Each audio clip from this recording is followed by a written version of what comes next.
Now, an Emeritus Newsbrief, I'm Lynn Huston. Two big hearings on Capitol Hill. In the Senate Banking Committee, executives of the Big Three say they have cut expenses, benefits, and wages to the point where they are competitive with their Japan counterparts and are boosting production of new fuel-efficient cars.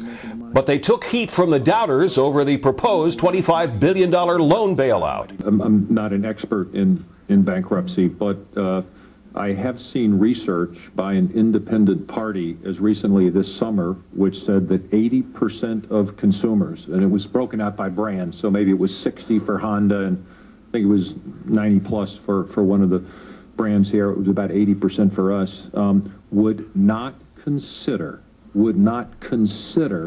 buying a car from a company that was in bankruptcy. 80%. Yeah. We had an 80%, if any of us had an 80% reduction in volume, then this idea of a pre-pack bankruptcy is pure fantasy. Would the industry excuse me, you'd be talking about a Chapter 7 liquidation, which would affect the supply base, affect the other two, and ripple across this economy like a tsunami that we haven't seen.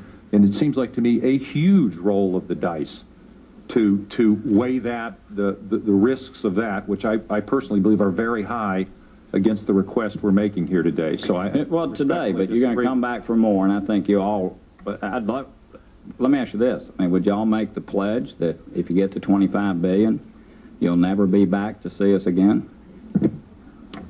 Well, I think I don't think you're under oath, but I'd love if you could make the pledge to us that the U.S. economy will turn around on a certain point in time, then, and the financial markets will rejuvenate, then we would be glad, based on that data, to come back to you and give you... You're going to be back, aren't you? Our exact best estimate of how much financing we think we need, sir. Over in the House Financial Services Committee hearing, Treasury Secretary Paulson taken to the woodshed for buying bank stocks instead of buying troubled assets from banks to free up money for loans, and making the decision to do it while still arguing in Congress back in October for the $700 billion bailout to buy troubled assets. It seems to be that this is, at least to me, and maybe it's the right direction to go, but it seems to be the second largest bait and switch scheme that history has ever seen, second only to the reasons given us to vote for the invasion of Iraq. The situation worsened in the U.S. We had a couple banks fail or approximately fail. We had a whole series of banks in Europe go down. We had the credit spreads widen further and further. The situation froze up to the point that there was a market serious change. And did we not anticipate that might happen? We certainly did not anticipate everything that was going to happen. But what we did anticipate, we got legislation that was broad enough in the authority so that what we came out, I think the way you should be looking at it is we came and said there was a real crisis. There was a real crisis. We got the authorities we needed, and we went to the heart of the problem.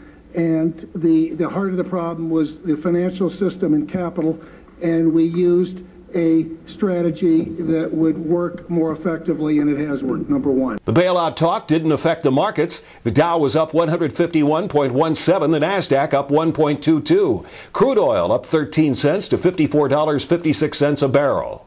Wholesale prices plunged with the economy last month. The Bureau of Labor Statistics says the Producer Price Index down 2.8% in October. The biggest factor, energy prices, which dropped 12.8%. More arrests likely in the continuing probe into excessive disability payments to employees and pensioners of the Long Island Railroad. The former pension fund manager has been arrested and charged with taking cash in exchange for helping workers get disability payments.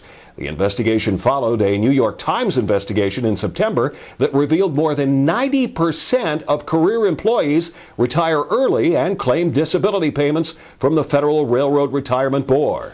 A major recall for hundreds of thousands of Lean Cuisine chicken entrees.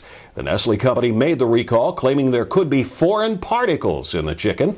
See dates and product codes on the Emeritus News consumer page. That's an Emeritus News Brief. I'm Lynn Huston.